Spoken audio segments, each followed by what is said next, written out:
බල්ලෝ බලල්ලෝ වගේ ඉන්නෙම කූඩු වෙලා. මොන ඒකටද අනේ පැය 24ෙම ඉපි අතුරු දාන්නේ? හොරු වෙන්නේ හින්දා. හොරු. හොරු කොයිදානේ මෙහෙ?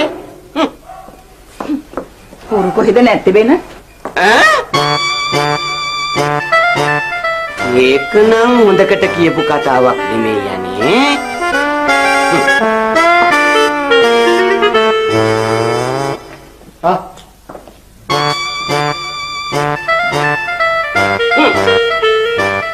ඔයා ගේට්ටු වලට ඉබි අතුරු දාගෙන හිටියට පාර යන හොරිකට බලු පැටව සේරම ගේ ඇතුළේ යන්නේ.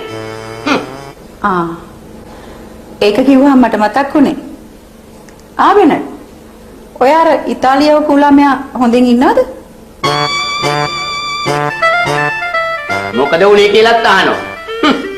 එයා දැන් යුරෝට කොටි දාලා ඉන්නේ. කවුද යුරෝ කියන්නේ? අපෝ. බොලා වැස්සකටවත් ඉස්කෝලේකට ගියාද? යුරෝ කියන්නේ ඉතාලියේ භාවිතා කරන රුපියල්. දැන් එයා එහෙම මොනවාද කරන්නේ? එයා එහෙ ගියේ වයසක ප්‍රකෝටිපති ජෝඩුවක් බලාගන්න. අනේ. ගිය හැටියේ ජෝඩුව මලා. ඊට පස්සේ ඉතින් මොකද්ද? ජෝඩුවට අයිති වෙලා තිබුණු සබ්බ සකල මනාම අපේ රිකියට අයිති වුණා. මෙහෙ වගේ වුණා නම් ඒ ජෝඩුව බලාගත් එක 18 මාසයකට මහවුරු ගෙදර යවුණා. ඒ මෙහෙදිනේ බං. මං කියන්නේ ඉතාලියේ. බාල්ලෝ වීපුවා මිනිස්සු බනවද? ඇත්තද? මම මෙව්වනේ.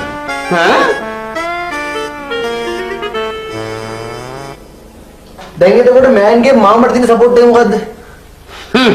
මොකද නැත්තේ? මට එන්න කියලා මල වදේ. කොහෙද ඉතින් යන්න වෙලාවක්? සලකනවා නම් ඉතින් ගෙන්නන්න ඕනේ නැද්ද බා? මට බොලාගේ තාත්තට වගේ ගසා කාලා පුරුදු නෑ. එයා වෙලාවට සලකයි. ඔව් මේ බෙනම හොඳ වෙලාවක් බලලා අපි දෙන්නත් කොහේ රටකට පටවන්නකෝ. පටවන්නම්. හැබැයි බොලාගේ කල්කිරියාව හොඳ වෙච්ච කාලෙක. බොලාව පටවන්න කොයිවත් රටක සත්වතකින්වත් ඉල්ලන්නේ නෑනේ. ඉල්ලුවත් ඉතින් අපි ඔයාලා මාමා chance එක නැති කරගන්න එපා.